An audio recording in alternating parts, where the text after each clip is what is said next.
मैं एक बात बोलो, बड़ी कड़वी बात बोलूंगा, तो आप लोग फिर बोलोगे ये क्या बात कर दी है। ये हमें हर जगह पे ना बाबर नजर आता है। सिर्फ मुझे लग रहा है कि अब पाकिस्तान की तरफ से अगर कोई गैर मामूली सूरत हाल ना हुई तो बाबर और रिजवान तो मुझे अब पाकिस्तान की T20 टीम में नजर नहीं आ रहे, लेकिन इस टीम में शाहीन शाह अफरीदी भी हमें ड्रॉप होते हुए नजर आ रहे हैं। लाना थे इनके ऊपर यार, मैं तो कह रहा हूँ यूनिवर्सल लाना था यार।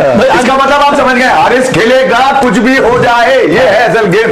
ये वो प्लेयर है जो रवीश भाई को 2022 के वर्ल्ड कप में नजर आया था। अबे यार, अपने पौके बचाने के लिए तुमने क्रिकेट की मैया वीरान की, एक तो कप्तान और नायब कप्तान की जगह नहीं बनती, ये गलती दोबारा दोहरा रहे हैं आप। अगर इसी तरीके से ये गए तो पाकिस्तान की क्रिकेट वैसी लोगों को नफरत हो गई, बिल्कुल खत्म हो जाएगी। ये 4 लड़के आप T20 क्रिकेट में लाएंगे तो आपकी टीम संभलेगी। नहीं होता बाबर आजम रिजवान टीम से बाहर और साइम अयूब और फखर जमान, मोहम्मद हारिस, ओ हो जी, बहुत बड़ा कोई तुरम खान मिल गया जी पाकिस्तान क्रिकेट को। बल्ला किधर, मुंह किधर, खुदा की कसम गुस्सा आता है मुझे यार, किस किस्म के लड़के पाकिस्तान टीम में सिलेक्ट किए जा रहे हैं। अब इस पे भी यकीन करना है कि फरिश्ते तो घेरा लगा लिया, मगर यकीन कितना है इस पे। तो ये फरिश्ते इस मजलिस के आखिर में अल्लाह के दरबार में हाजिर होते हैं। अल्लाह जल्ल जलालहू को इल्म होता है इस बात का कि ये फरिश्ते कहाँ से आ रहे हैं, मगर अल्लाह पाक फिर भी इल्म के बावजूद पूछते हैं कि फरिश्तों आप कहाँ से आ रहे हो। फरिश्ते कहते हैं अल्लाह तो ऐसी एक जगह से आए हैं जहाँ आपकी जात की बड़ाई बयान की जा रही थी। अल्लाह पाक पूछते हैं इन लोगों ने मुझे देखा हुआ था क्या। मैं पहले दिन से बोल चुका हूँ, जिस दिन इसकी कप्तानी को हटाओगे ये एक फॉर्मेट से फारिग करेंगे। अब ये जो लोग T20 का कहते हैं ना, यही लोग कह रहे हैं टेस्ट का भी प्लेयर नहीं है, यही लोग कह रहे हैं वनडे का प्लेयर भी नहीं है। ठीक है, उसके साथ साथ ये रिजवान के पीछे पड़ गए कि जी रिजवान भी वो नहीं है। क्यों? ये सिलसिला वहीं से शुरू हुआ था जहां सैरोगेट कंपनी पे पर्चा लगा था। बांग्लादेश हमें 2-0 टेस्ट में हरा के व्हाइट वॉश करके गई है, व्हाइट वॉश करके गई भी है। तो इन लोगों की जब आंखें नहीं खुल रही, हम आप बोल बोल के थक जाएंगे, इन पे कुछ होगा ही नहीं। आपके ख्याल में पाकिस्तान क्रिकेट बोर्ड ने ये दुरुस्त फैसला किया है या गलत फैसला है? टीम बनाई किसने है? इसका मतलब है बन तो गए हैं मगर फेल हो गए। आपका जो कोच है वो फेल हो गया, वो अपना वो नहीं करवा सका। जो जैसे कि हमने सुना था कि वो कह रहा है कि मैं ये मेरे स्क्वाड होगा। यही बाबर आजम जो लास्ट सीरीज में था ना, इसने 5 मैचेस में से 3 मैच में उसने 50 रन की इनिंग खेली और सब में बॉल्स कम है। किसी में 162 का स्ट्राइक रेट, किसी में 150 का, किसी में 140 कुछ का। और यही रिजवान, उसने 90 कुछ रन की इनिंग खेली है लास्ट सीरीज जो T20 की न्यूजीलैंड में हुई है। कहाँ मुकाबला कर रहे हो इन दोनों का यार?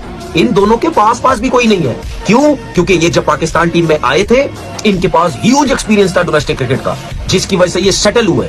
बाबर आजम एक्स्ट्राऑर्डिनरी टैलेंट, वो डोमेस्टिक खेला, आया, उसने जगह बना ली। मैं अक्रॉस द बॉर्डर ये मैसेज देना चाहता हूं कि टी इज फैंटास्टिक। हमारी टीम बहुत फैंटास्टिक है। आप जितनी इस किस्म की कोशिशें कर लें, पाकिस्तान को जो है आप उसका अमन सुकून जो है वो बर्बाद नहीं कर सकते। पाकिस्तान की टीम की आखिर बर्बादी का जिम्मेदार कौन है? क्यों आखिर पाकिस्तान टीम में ये दगड़ दल्लेपन हो रहे हैं जो कि नहीं होने चाहिए? बाबर के पीछे वैसे ही पर्सनल हुए में सारे, ठीक है, उसकी वो अच्छा भी करे तो पर्सनल हो जाते हैं, नहीं करते हो तो वैसे ही पीछे। उसके लिए तो वैसे ही एक प्लान किया हुआ इन्होंने, सब जगहों पे सब चैनल्स पे बैठ के उसकी अगेंस्ट पर्सनल होते हैं, लोग बिठाए हुए हैं। मुझे शर्म आ रही है, यही बांग्लादेश की टीम पाकिस्तान के टूर पे आ रही है, जिसको यूएई ने पहल दिया, और वही बांग्लादेश की टीम 4 महीने पहले पाकिस्तान को T20 सीरीज में हरा के जाती है। मेरी ख्वाहिश है कि बांग्लादेश के अगेंस्ट जितने भी लड़के खेलेंगे वो कोई ना कोई ऐसी परफॉर्मेंसेस दे कि जिसके बाद सिलेक्टर्स ये सोचे कि नहीं यार बाबर आजम की जगह T20 में नहीं बनती। प्लेयर्स पाकिस्तान के पास होते हैं, लेकिन ये जब सिफारिशी ऊपर से आकर हमारे सरों के ऊपर नाजिल हो जाते हैं और जब ये लोग नहीं करते परफॉर्मेंस, तो लिटरली दिल को दुख भी होता है और गालियां देने का भी दिल करता है। बड़े अफसोस के साथ कहते हैं, क्या इन लड़कों का हक नहीं है? बिल्कुल। क्या यही लोग बांग्लादेश के अगेंस्ट नहीं खेल सकते?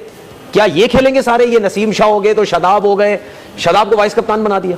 सलमान के बारे में सब कहते हैं यार ये T20 का प्लेयर ही नहीं, मैं नहीं, इसे सारे कहते हैं, सही है ना। और क्या कहते हैं उसको, शादाब को वाइस कप्तान बना दिया। पाकिस्तान की क्रिकेट अब उस मोड़ के ऊपर आ गई है कि पीसीबी ने और पाकिस्तान के जो दिग्गज लोग बैठे हुए हैं उन्होंने फैसला कर लिया कि अब हमें बाबर, शाहीन और रिजवान की जरूरत नहीं है। अरे यंगस्टर्स का यही हाल है, फिटनेस है ही नहीं किसी की। तो भाई अब आप इससे अंदाजा लगा सकते हैं ना, इसीलिए तो हमारे जितने भी लड़के हैं वो टेस्ट क्रिकेट से भागते हैं, क्योंकि जब वो 4 ओवर जान से नहीं कर सकते वो टेस्ट क्रिकेट क्या करें। बाबर आजम और रिजवान को फिर सिलेक्ट नहीं किया गया और उनको शायद कुछ रोल मेरा ख्याल है कि फ्यूचर में दिए जाएंगे अगर तुम उसको मीटअप करते हैं। आई एम श्योर कि जो नए कोच है उनकी भी बात हो रही होगी, जिस तरह उन्होंने कहा कि हम इनको डिस्कार्ड नहीं कर रहे, इनको हम छोड़ नहीं रहे, ये हमारे प्लान का हिस्सा है। देखिए, अगर तो पहले तो अगर वो अपनी गेम चेंज करते हैं, जो आजकल की क्रिकेट है उसके मुताबिक वो खेल रहे हैं या अपना स्ट्राइक रेट इंप्रूव कर रहे हैं, तो बाबर का T20 करियर अब खत्म हो चुका हुआ है, साथ ही साथ शाहीन और रिजवान का भी खत्म हो गया। बाबर के पीछे वैसे ही पर्सनल हुए में सारे, ठीक है, उसकी वो अच्छा भी करे तो पर्सनल हो जाते हैं, नहीं करते हो तो वैसे ही पीछे। उसके लिए तो वैसे ही एक प्लान किया हुआ इन्होंने, सब जगहों पे सब चैनल्स पे बैठ के उसके अगेंस्ट पर्सनल होते हैं, लोग बिठाए हुए हैं, ठीक है, ऐसे लोग ला के बिठा देते हैं कि भाई इसके अगेंस्ट जो बात करने वाला आओ बैठो, हम तुम्हें बिठाएंगे यहाँ पे, तो सब चीजें वही लोग टीवी पे बैठे हैं, वही लोग सोशल मीडिया में यूट्यूब चला रहे हैं, चारों तरफ से उसके अगेंस्ट लगे हुए हैं। आम बंदा पता क्या समझता है, यार लगता है शायद बाबर आजम गलत ही है, बाबर आजम का मसला ही है, और पर्सनल उसकी जिंदगी के बारे में ही बोलते रहते हैं, वो बंदा ठीक नहीं है, वो ये नहीं है, वो ये वो नहीं है। ठीक है, मैं पहले दिन से बोल चुका हूं, जिस दिन इसकी कप्तानी को हटाओगे ये एक फॉर्मेट से फारिग करेंगे। अब ये जो लोग T20 का कहते हैं ना, यही लोग कह रहे हैं टेस्ट का भी प्लेयर नहीं है, यही लोग कह रहे हैं वनडे का भी प्लेयर भी नहीं है। ठीक है, उसके साथ साथ ये रिजवान के पीछे पड़ गए कि जी रिजवान भी वो नहीं है। क्यों? ये सिलसिला वहीं से शुरू हुआ था जहां सैरोगेट कंपनी पे पर्चा लगा था। इन्होंने ये जो हुआ ना, उनको कंपनी वालों को पसंद नहीं आया कि यार हमारी कंपनीज को इन्होंने पर्चा लगा दिया। ठीक है, वो प्रेशर आया होगा सबों के ऊपर कि यार ये क्या सब कुछ हो रहा है। ठीक है, जिसकी वजह से उसके बाद ये सब कुछ हुआ है कि इनको टीम से फारिग करो, दोस्तियां। मुझे एक बात बताएं, शादाब आज वाइस कप्तान बन गया जब बाबर आजम की कप्तानी में, तो यही जितने भी टीवी पे बैठे हुए क्रिकेटर, नॉन क्रिकेटर जो चैनल्स पे काम करते हैं, सब कुछ यही कहते थे ना, शादाब दोस्त है बाबर का। आज बोलो, हसन अली भी आगे टीम, मैं वही तो कह रहा हूं, आज बोलो ना शादाब के बारे में, ये कैसे आ गए टीम के अंदर। पाकिस्तान की क्रिकेट अब उस मोड़ के ऊपर आ गई है कि पीसीबी ने और पाकिस्तान के जो दिग्गज लोग बैठे हुए हैं उन्होंने फैसला कर लिया कि अब हमें बाबर शाहीन और रिजवान की जरूरत नहीं है। क्या पाकिस्तान की जो पूरी की पूरी मैनेजमेंट भी फैसला कर चुकी हुई है कि चाहे जो भी हो जाए हमने इनको दोबारा T20 सर्कल के अंदर नहीं लेकर आना, क्योंकि पाकिस्तान का जो स्क्वाड है अगेंस्ट बांग्लादेश वो अनाउंस हो चुका हुआ है। 3 मैचेस की सीरीज है, 28 को पहला मैच है, 30 को दूसरा और 1 को तीसरा मैच जो कि लाहौर के अंदर ही होगा। ये 3 की नहीं 5 मैचेस की सीरीज है, लेकिन इसको 3 का किया गया। बांग्लादेश आ नहीं रहा था पाकिस्तान, जब से हालात खराब हुए थे, मोहसिन नकवी साहब ने कल उनके साथ मीटिंग की बड़ी इंपॉर्टेंट, तब जाके उनको मनाया गया, तो वो अब आ रहे हैं, 25 को वो आ जाएंगे। पाकिस्तान ने आज अपना स्क्वाड अनाउंस किया है, पूरा का पूरा स्क्वाड की डिटेल में आपको बता देता हूं, जिसके अंदर काफी सारे नाम है, लेकिन जो नाम नहीं है वो है बाबर आजम का नाम नहीं है, रिजवान का नाम नहीं है, शाहीन का नाम नहीं है। क्यों इनका नाम नहीं है? मुझे लग रहा है कि अब पाकिस्तान की तरफ से अगर कोई गैर मामूली सूरत हाल ना हुई तो बाबर और रिजवान तो मुझे अब पाकिस्तान की T20 टीम में नजर नहीं आ रहे, लेकिन इस टीम में शाहीन शाह आफरीदी भी हमें ड्रॉप होते हुए नजर आ रहे हैं। तो तीसरी विकेट भी, बड़ी विकेट जो है वो आज गिरा दी नेशनल सिलेक्शन कमेटी ने। मेरी जाती राय में शाहीन से भी ज्यादा जिस शख्स को ड्रॉप होना चाहिए था वो हारिस रऊफ थे। उनकी अगर आप PSL की भी परफॉर्मेंस देख लें तो हारिस रऊफ के मुकाबले में हमारे 2-3 यंगस्टर्स थे, जिस तरह एक नौजवान फास्ट बॉलर पिशावर गंदी से खेल रहा था अली रजा, उसके बारे में बहुत सारे एक्सपर्ट्स कह रहे थे कि ये बड़ा इसका ब्राइट फ्यूचर है। फिर उबैद शाह, नसीम शाह के छोटे भाई, वो भी बड़े अच्छे प्रॉमिसिंग फास्ट बॉलर है, लेकिन मेरे ख्याल में एक अच्छी टीम सिलेक्ट हुई। अगर हम आगे लेके जाना चाहते हैं पाकिस्तान क्रिकेट को तो अब हमें ये तय कर लेना चाहिए। फिर जो माइक हैसन हमने नया हेड कोच बनाया है, तो माइक हैसन भी, पाकिस्तान ने टीम से बाबर आजम को T20 मैच से आउट कर दिया है। बाबर और रिजवान दोनों ही T20 बांग्लादेश के खिलाफ होने वाली पाकिस्तान और बांग्लादेश की सीरीज से बाबर और रिजवान को बाहर कर दिया गया है। तेज गेंदबाज शाहीन शाह अफरीदी 16 खिलाड़ियों के समूह से लेकर बाहर हैं, जो लाहौर बांग्लादेश के खिलाफ 3 मैचों की सीरीज सिर्फ खेलेंगे। इसके साथ ही बल्लेबाज अली खागा कप्तान रहेंगे,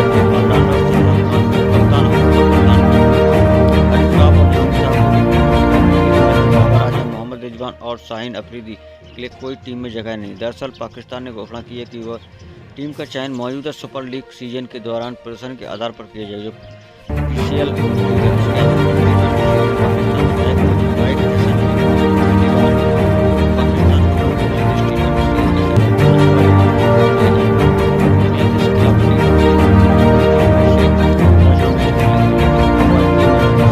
खेलेगा।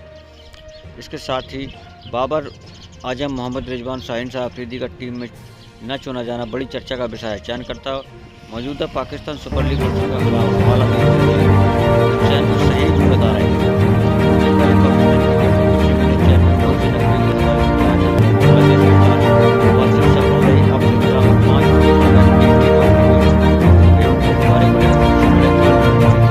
चिंताएं भी हैं। इसके साथ ही सलमान अली कप्तान, सद्दाफ खान उप कप्तान, बाबर आजम और फतीम अशरफ, फकर जमान, हारिस रऊफ, हसन अली, हसन नवाज हुसैन और साहब मोहम्मद हारिस